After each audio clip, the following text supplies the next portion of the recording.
Welcome to Real Estate Real Talk with me, Skyleigh.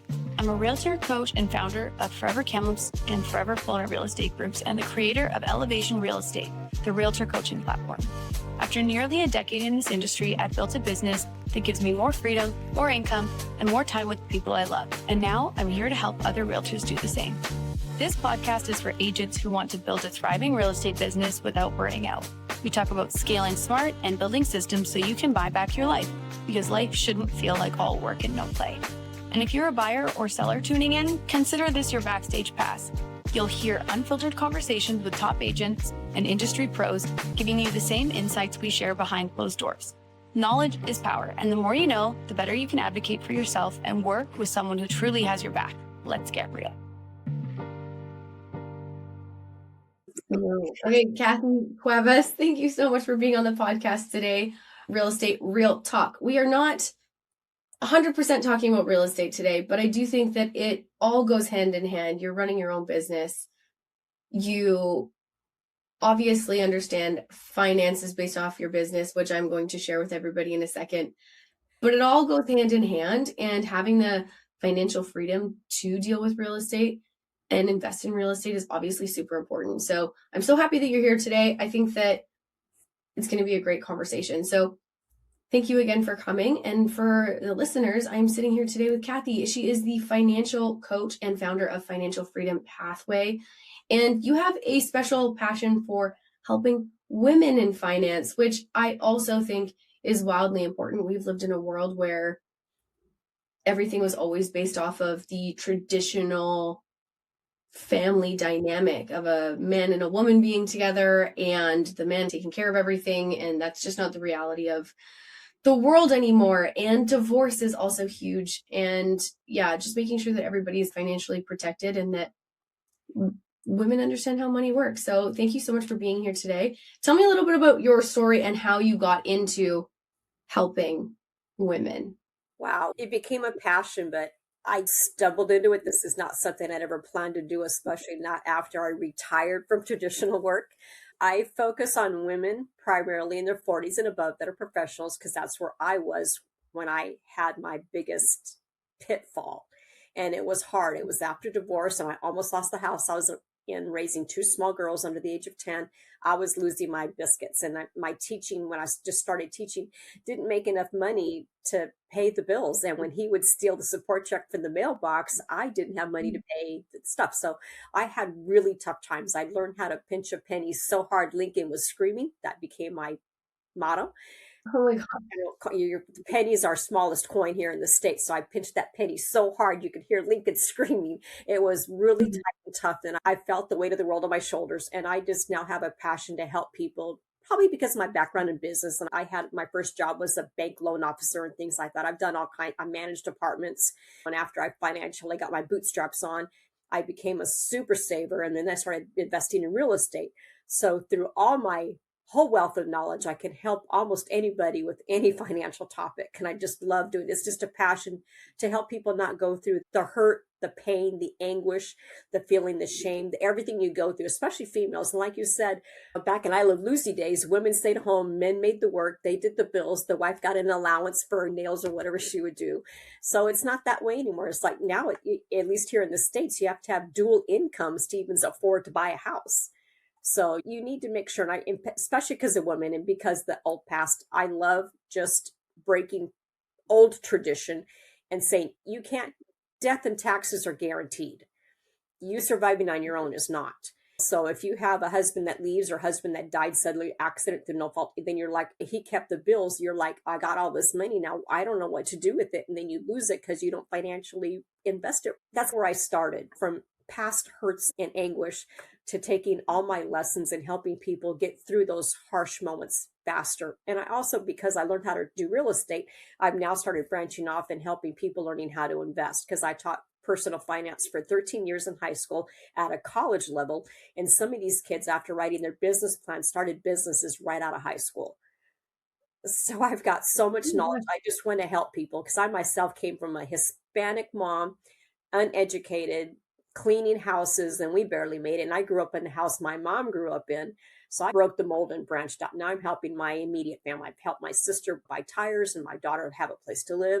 So at least I'm thankful I've got the means to do that. And I just want to help people be at this side of life versus stressing and shame and anguish and where's my next food going to come from, and not have to eat top ramen every night or whatever. Not that ramen is bad, but I do hear you. I'm like, I love ramen. But it's so much better. But the information is not readily available. It actually makes me really sad that you graduate and you're just like sent out into the world. And it's like, here you go. Go. World is your oyster. But there's not a whole lot of information that is readily available for you. And any of the information that is available, you have to pick through and piece things together. It's not super easy.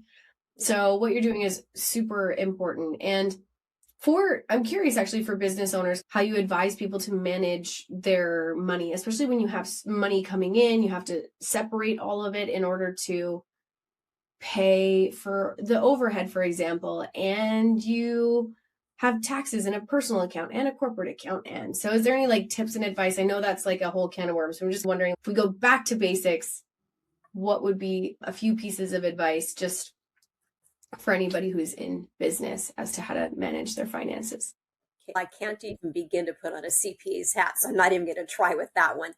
But I do know someone I've helped before that was having issues with his business and finances and bailing it out with his own money and not taking a salary. I said, you can't do that. Probably rule number one, if you have your own business, whether it be coaching like I have or real estate or anything, is you have to keep your finances separate. And to step it back one further, if you can't keep your own ducks in a row, you've got no business being in business, because what you do in your personal life will transfer to your business life.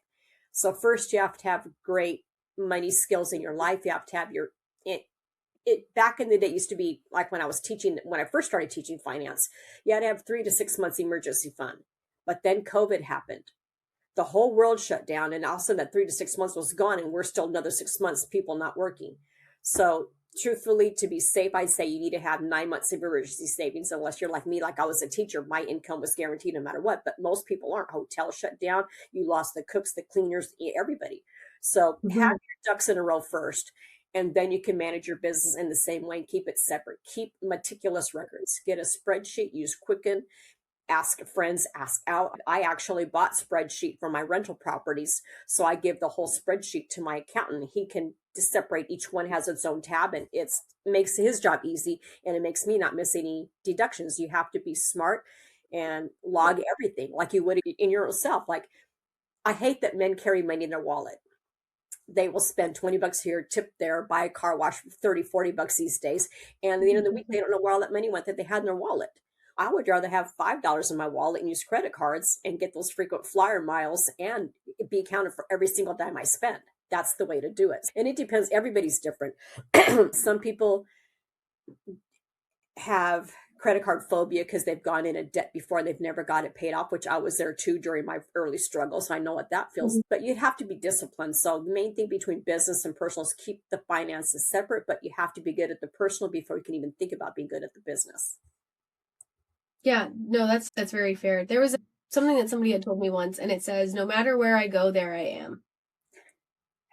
And that reminds me of what you were just saying about if you don't have it in your regular life, you're not going to have it in your business life either. So making sure that you have all of your ducks in a row, just even in your personal life, it's going to translate over. So yeah, that makes a lot of sense actually.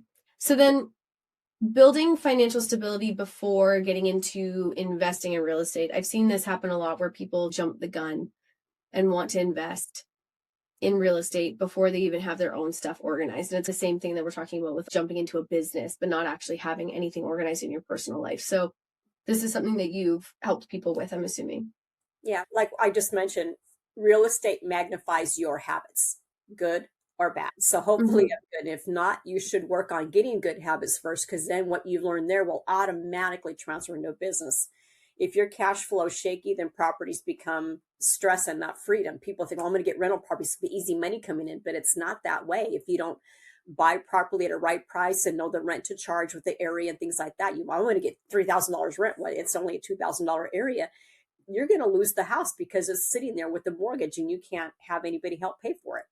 That's why I suggest for younger people, maybe start house hacking, get a house, rent a room out, buy a 3-bedroom, rent 1 or 2 rooms out, have them pay your house payment, then save that money, and then your next one, then your next one, your next one. That's what I didn't house hack, but I bought one rental, took a loan out against it, used that money, bought another rental, and I just played that back in the 80s when the market crashed not 80s, sorry, way back, the 2008s. So far is when I bought my rental properties. But common mistakes investors make is they're buying before fixed spending or debt issues. So they don't think about that thing. They underestimate repair cost. They don't save for vacancies. Like sometimes it might take a month. One time I had 9 months before I could find a tenant. It was just that time of the market cycle after I'd already owned the house for a few years. But cycles repeat themselves. So I always keep at least 1 month if I have a mortgage, and I've only had one property with a small mortgage on it. I always keep at least 1 month of mortgage there in case the tenant pays late. My rent's not my mortgage, and my credit's not being ruined. So you have all that. So credit reserves, a system is better than timing the market.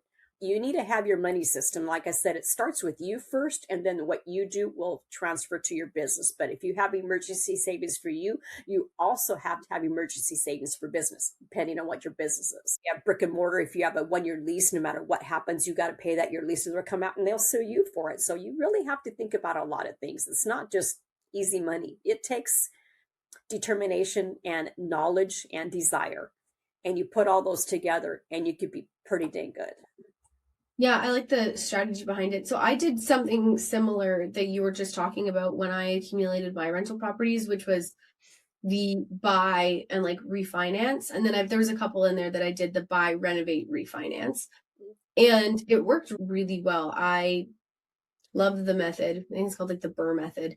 So for you, when you did the refinance and reinvest, I want to talk a little bit about what type of properties you think make the most sense for investing in, and how we had a little bit of a conversation about tenants that can be a little bit troublesome. So how do you go through the process of application with them? So yeah, investing, let's go with the investing first. Which houses do you think are like the best options for investing in areas and stuff? Real estate is so different. It's not only condos, houses, apartment complexes, but it's also self-storage places. It's shopping malls, like those strip malls. Real estate encompasses so many things. And it depends on how much time you have and how much money you have as to what you want to invest in, because you have to put money in to get money out. I personally have done condos and single family homes, and there's pros and cons to both. I've wanted for 5 years, my dream was to buy a 200 unit self-storage place, but not in California because taxes are crazy here, like in a no tax state. But that would have been easily starting at $1 million. So I would have had to sold 2 or 3 of my rentals just to buy that one. So as much as I wanted it, I knew I couldn't buy it selling one rental, because then I wouldn't be able to afford the overhead, because there's no guarantee with people's stuff in there how long they're going to stay. You got to keep it so many months of non-payment before you can roll up the doors and have an auction on it or whatever they do. What they call it, rental storage wars. So there's nothing I would say that's good for any one person. If you're really low and you can only buy, let's say, one house, and you really want to have your own house, I would suggest start with the house hacking, because that's done so much now by younger people because they can't afford. So if your parents would give you, let's say, part of a down payment, if you're that lucky or something like that.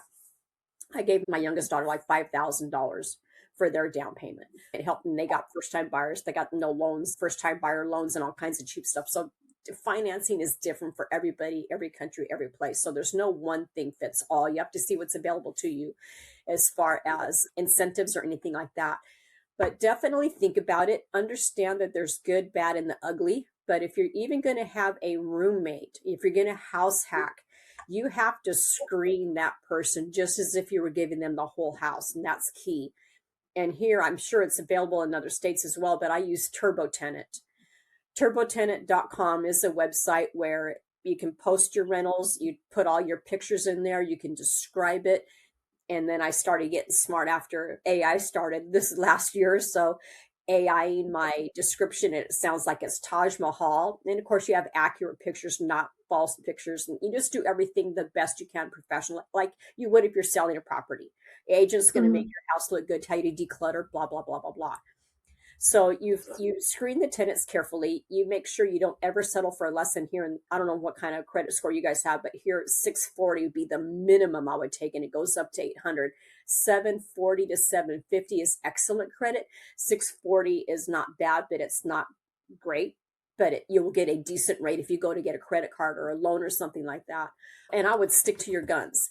It is not worth taking a tenant that doesn't pan out, dragging their feet to give you what you're asking for, because if they're dragging their feet before their tenant, what do you think they're going to do when they're in there?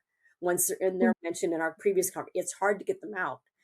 I've had living nightmares where I'd screen the tenant, but they lied about how many kids they had, and she actually had another one on the way, and they barely qualified for the 3-bedroom what they had, and she was heavy set, so you couldn't even tell she was pregnant. They ended up being there for a few years, trashed the house, got evicted, came back, set it on fire after I fixed it up after the mess. This is that one. So those people.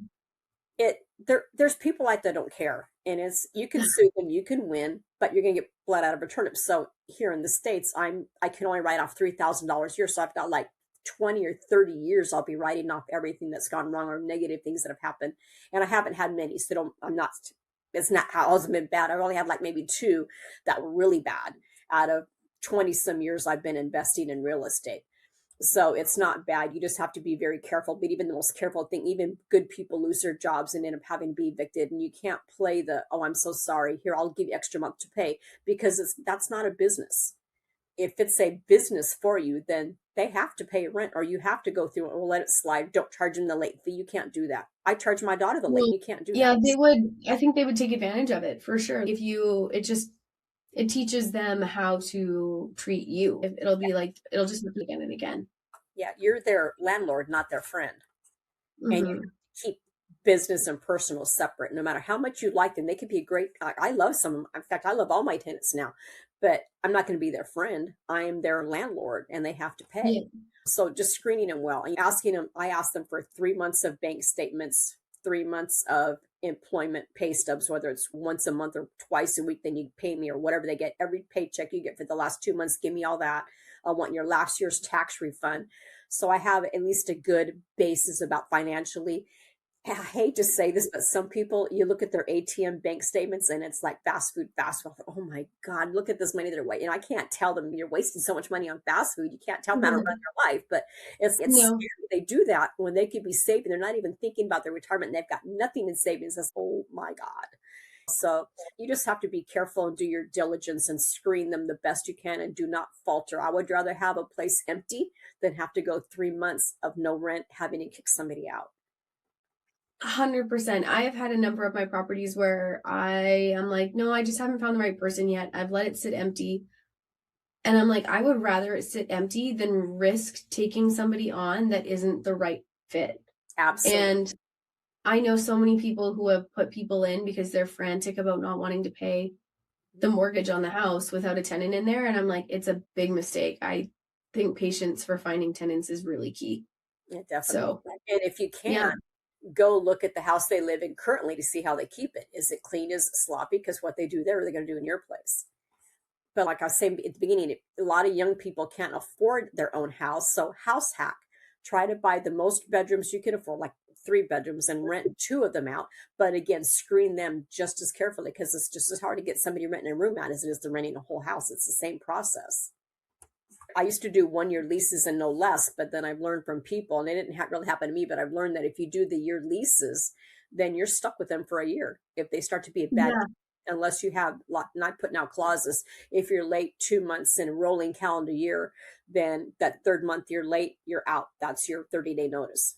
That's the way to get out of that, like not paying. But then if they're sloppy and filthy, that's not typically something you write in a lease. So just that you can't, the biggest thing is you've got to carefully check the people as carefully as you can. You can't crawl up their house and go through every drawer and see what they've got, but you can do your best due diligence.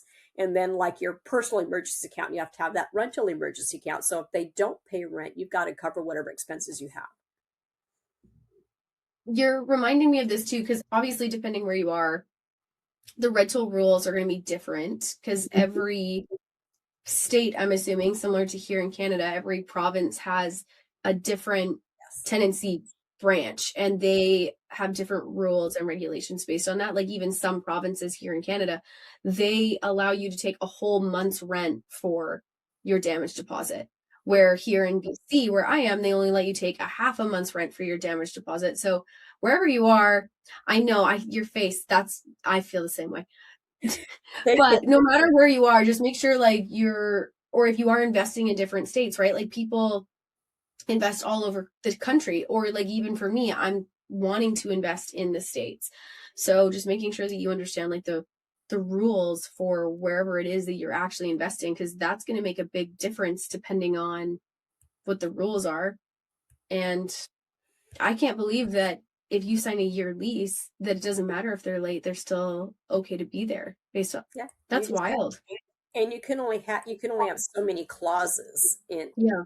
in a lease, but you can't. You tell them you got the smallest leak, let me know. When they don't, and all of a sudden it's a big flood because they don't let you know when that small leak happened. Then you can't undo that. My own brother did that to me. I can't even go into the story with him. I put him in a house homeless, and it didn't work. I ended up having to kick my own brother out of a house. It was so sad. But anyway, no, you just. I think it's important that what you said though is like keeping business and like your personal stuff separate, because you just never know what could happen and it can ruin your relationships with people. There's a handful of times where I've done business with family or friends and I'm like, ooh, like it's a little bit dicey. Like I definitely think keeping things separate is important because you don't want to ruin your relationships, and you want to do the right thing and the nice thing for your family and your friends, but it's not always feasible. beneficial for you running a business. So Yeah, I my don't know. ex-husband, we rented to one of his nephews who he really didn't even know, and he was only there 4 months, trashed the place, and we had it. I just ended up selling it because I couldn't take it anymore. We didn't. It's a bad area, so you definitely have to check the neighborhoods carefully. The gangs would tag the front of the buildings of where it was, and I didn't know that before because it didn't happen while we were in the looking process. But oh my God, where did this come from? And it's around the corner from another place I have, but never had a problem. That's the one that got torched. Look at the area you're going into. Your area will determine the kind of clientele you will have in your property, and you want a nicer place. My real estate agent here in California that I've used for the last 20 years, buying and selling all kinds of properties, she just bought her own investment property in Wisconsin where she was raised at. And it's a great quiet bedroom community, and she can get good rent for it there. And the money she got for it would be like a mansion here, a mansion price here, but she got 2 mansions. I'm saying it backwards, but what we would get we get a regular house for here, she got a mansion over there, pretty much way bigger, way nicer, big, huge lot, blah, blah, blah, bedroom community. So whoever's going to be in there is going to be screened carefully and probably be there for quite a long time.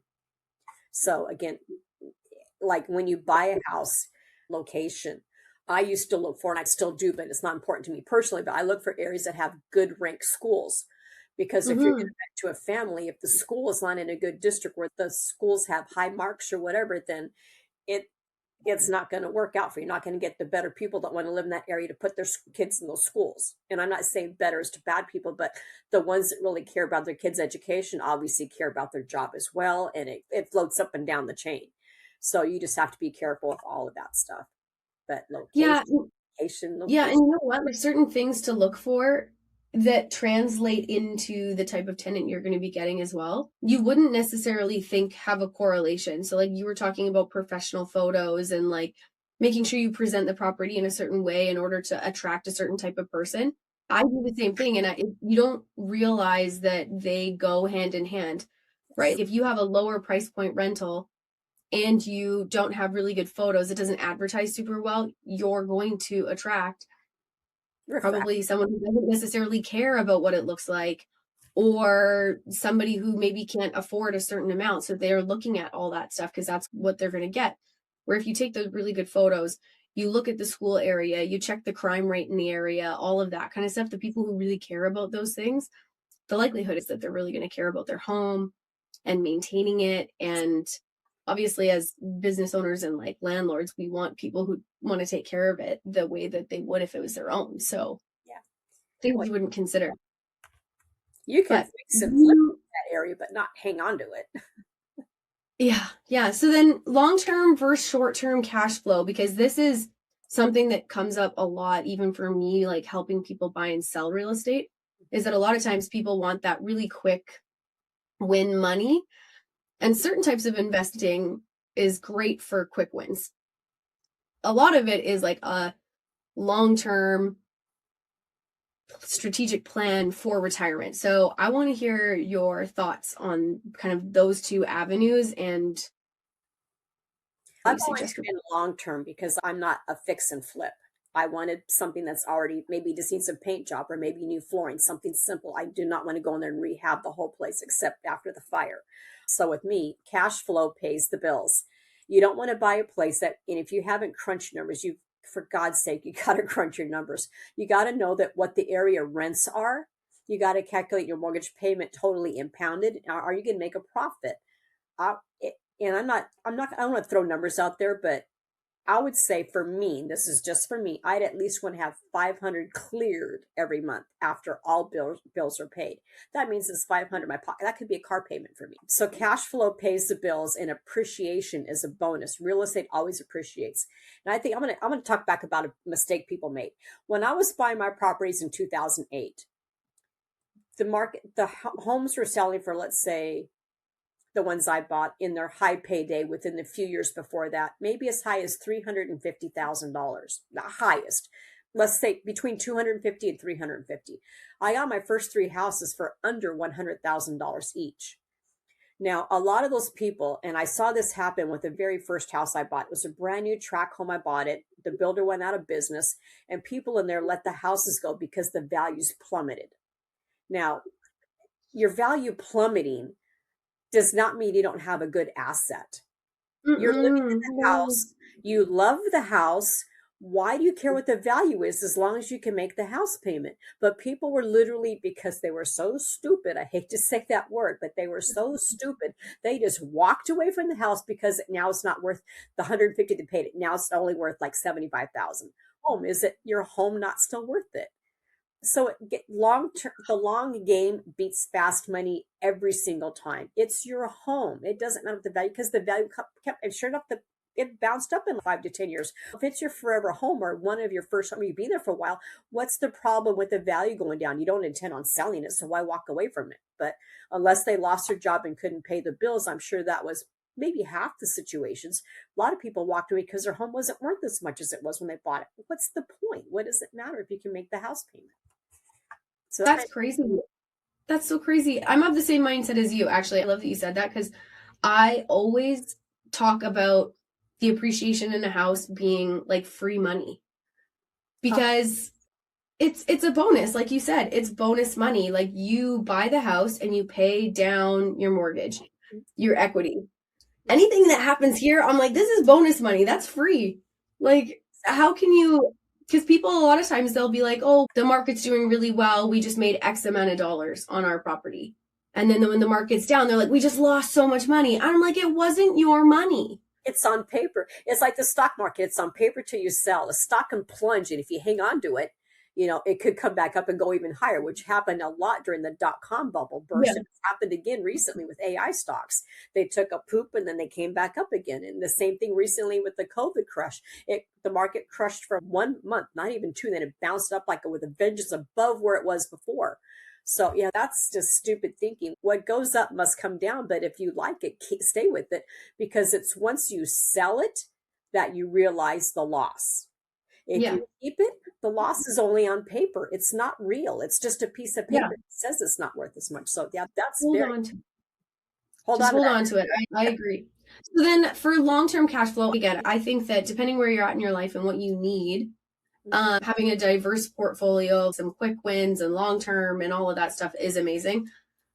But going back to the long-term just for a second, because I also really love the long-term strategy behind it, because by the time you pay off your property and people are living in there, all that money is now going right into your pocket instead of paying down the mortgage. Like, the thought of paying down a handful of properties and then having that money as your retirement income is just like such a wild strategy that not many people wrap their head around. But I think that the world is in a place of instant gratification. And as you said, there's so many people out there that you run into that they don't have any plan for retirement, or they're like creeping up to retirement, maybe in their like mid 40s, and they don't have a plan or any money in their bank account. It's scary. It is. And I guess something came out and I just lost it. One of Warren Buffett's sayings, brain dead now, it was so freaking perfect. Oh, some people want to keep the mortgage to have the write-off on their taxes. So they will spend $1 to save 50 cents on their taxes. It's not always worth it. Now, if you have a bunch of property making money, then yeah, you're going to pay taxes on it and you would appreciate some write-offs. But if you have that money cash and the houses are paid off, like you said, you've done and I've done, you can take the equity from that property, but it typically has to be one you live in. They don't like to lend money on ones that are vacant, that are rentals, but because you can let that one go before you let your own house go. But if you have that money and you have it accessible to you, then you could use that to buy your next house. And then you go live in it to get a lower loan, because lived in here in the States is cheaper than a rental income home. The interest rates are at least 1% different, less. You just play that game and you just keep on jumping houses if you don't mind. And that's just how you start. And you just, you don't buy 3. I didn't buy 3 at once. I bought them, I think, within a year during that crash, taking one to buy the next, Plus the first one I paid cash for, because I had that much. I had 80,000 sitting in the bank. So it was nothing. It didn't cost me anything. So then I took a loan and then I bought the next and then I bought the next. So that's just what you do. It's just long-term thinking is better than that quick fix, because that quick fix might not happen. And that's what happens. A lot of fix and flips. They end up putting too much money, because I used to love those shows, Flip or Flop, whatever. They put so much money, but then they can't sell it for what they thought. And they ended up not making money for all the time they spent. They ended up either wash or losing money. So it happens. I always thought long-term, but then everybody's different. There's millions to be made on the quick flip, but these people have crews and everything. It's just me, myself, and I. You got to see what means you have to do these things with. Yeah, and I think the strategy behind it is really smart, because you mentioned like the Warren Buffett quote, but people hear these quick like win comments and they're like, "Oh, I'm going to go do that in my financial plan." But they don't crunch all the numbers necessarily to see if it makes sense for them as an individual. Yes. So I think being careful about, yes, it's really great. You can write off a certain amount of your mortgage, but at the same time, you really need to like deep dive into it to make sure that it makes sense for you personally. Just because it made sense for somebody else and they're advertising it doesn't necessarily mean it makes sense for you. Definitely. So I think having that plan, and that's the thing that you said that you help a lot of people with, is like creating that plan and clarity around the strategy. So we're almost at our time, but I do want to hear a little bit about how you help people like simplify their lives and creating like budgets and plans and stuff like that around this stuff. I listen a lot at first. I need to hear where they're at, what their goals are, and what is most important for them where they spend their money. Their most important thing, like my dog sitter, could be having private lessons so their daughter can get picked at a college to get a scholarship. Right. She will not give up paying for her daughter, although it's killing her. So you have to listen carefully what they want. And if they're not flexible, you can't help them. They have to be like, I was so far in a pit, all I could do was look up. I couldn't go down any farther, and it hurt like hell. But you have to understand where you're at, and what's really most important is keeping this house open for my girls stable. Is that really the most important, or should I maybe have tried to sell it and got an apartment so I knew I was stable and comfortable? And it has to go with what they want. So I listen to them a lot first. I think about what they want, and hopefully if they're not in that budget mode, let's say they're the perfect person, they're saving for retirement, all their ducks in a row, but hey, I think I want to start investing in real estate. then I can take that same coaching time and instead of working on their budget, say, you've got good things here. This is what you're doing great. You got to do the same thing in your business now. If you have this emergency account here, you've got to have it here because what happens if the rent's not paid? You still have taxes or HOA or something or house payment. You got something. So just be very careful with that. So I love helping people where they're at and move them to where their goal is. Yeah, I think so many people are scared to talk to somebody because they're worried about being pushed or sold something. So the business that you're offering and like the support that you're offering, I think is so good because then people can actually tell you their full story. Because even for me, helping people buy and sell real estate, I'm very much a relationship person, but there's so many people out there that are very transactional, and it makes it hard for them to share with me and probably you the really nitty gritty things that we need to know in order to help them get to where they want to go. I think if they need help with their finances, like budgeting and saving for retirement and getting out of debt, those people come in with more shame and fear to expose themselves. When I was in that position, I knew of no help other than maybe my church to go to. There was no counsel. I can get it online, which my business is online. It's very easy to help anybody anywhere, but I prefer to keep it in the States that we have the similar money. So I know what laws your country has and things like that. Even though states are a little different, basically the whole picture is the same. We all pay the same federal tax across all states, but it's just looking at people where they're at, helping them where they're at, never shaming them. They already come in feeling embarrassed because they got into $50,000 credit card debt or whatever. It's just showing them your past mistakes. And this is my hugest thing I say at the beginning. Your past mistakes do not define who you are. You define who you are. So if you're this great person, you've got this, you've got the super family, that is, you just made a mistake, and none of us on the planet are perfect. We all make mistakes, whether they're big or small. So take it as that you made a mistake. Now let's fix that mistake and get you back to your grand self again, because that person is inside of you still. It doesn't go away just because you've had something. It could be medical debt that was no fault of yours, not medical debt. There's things that happen to people that are not their fault that they feel shame and frustration. And I just try to relieve that. Don't show them shame and frustration, but show them the light at the end of the tunnel, and not just, you see a whole different glow to their face. And my God, she's giving me hope. There's hope out there. So I love giving people hope and taking the look off the face I had back at the beginning to where I have now, that I'm able to help so many people, give my church so much money, help so many different things that need money for different things that help reach people across the world and so forth, that it's a lot better sitting where I'm at than where I was before. And I just want to help people cross that. Then they can do what they choose, whatever their morals are with their money. But I just want to, if they're in the debt, relieve them of shame. If they want to invest, educate them. They're already smart. They're doing their numbers right, but educate them how to do something different. And I think it's not something that we talk about a lot, but the people who are the best equipped to help us are the ones who have been where we are. And the people who fail the most usually are the ones that are successful because they've solved their problems along the way. So if you are in a place that you've made some mistakes, welcome to the club. Like everybody who is somewhere has made the mistakes that you've already made. They're just fixing them and continuing on and being like, not doing that again. Yeah, So I've made every financial blunder. I've made every rental blunder. I've made every screening tenant blunder. There's nothing I don't think I've ever screwed up in, but thank God I've had the money to get myself out of it. So that's the main thing, is if your ducks are in a row, you can have bad things happen to you, but that doesn't define who you are. You just made a mistake, or maybe somebody pulled the wool over you, right? How many people marry someone who they thought there was something, they get married, all of a sudden they're like somebody else, Jekyll and Hyde. It happens. So don't feel bad for something you're experiencing. Just find a way to get out of it.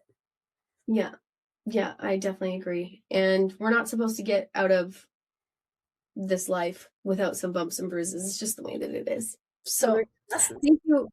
Yeah, thank you so much for coming today. What is the best way for people to connect with you, learn a little bit more about like financial freedom pathway and how you can help them get clarity in their life and create plans? You can see this the behind me up here. My website is financialfreedompathway.us. And from there, you can contact me multiple ways. I have a newsletter, a weekly newsletter you can sign up for. Mostly for women, but men, I've got a couple men on my list, surprisingly enough. I mean, the financial stories help anybody. I've got, if you want to contact me about coaching, I've got all my social media, my emails on there. Everything is on my website. So that's probably the number one anchor place to find anything I have. And you go to my YouTube channel, see all my videos I made, go to my LinkedIn, go to my Facebook, go to my Instagram. I post like articles that are amazing articles. I post my take on the article. I post the article for you to go read it yourself. So all kinds of things. But I'd say my website is the hub. So that's financialfreedompathway.us. Amazing. Okay, thank you so much. And I will be putting some of the links for your socials in the show notes for anybody who wants to click down there. And I appreciate you coming today. That's a wrap on this episode of Real Estate Real Talk. Whether you're an agent building your business or a buyer or seller trying to get the real story, thanks for being here. If this episode gave you clarity, confidence, or just something to talk about, I'd love for you to follow, rate, and share the show. It helps more people find these conversations. If you have questions or want to connect, head over to SkyleighMcCallum.com or come hang out with me on Instagram. Thanks for listening, and I hope you catch the next episode on Real Estate Real Talk.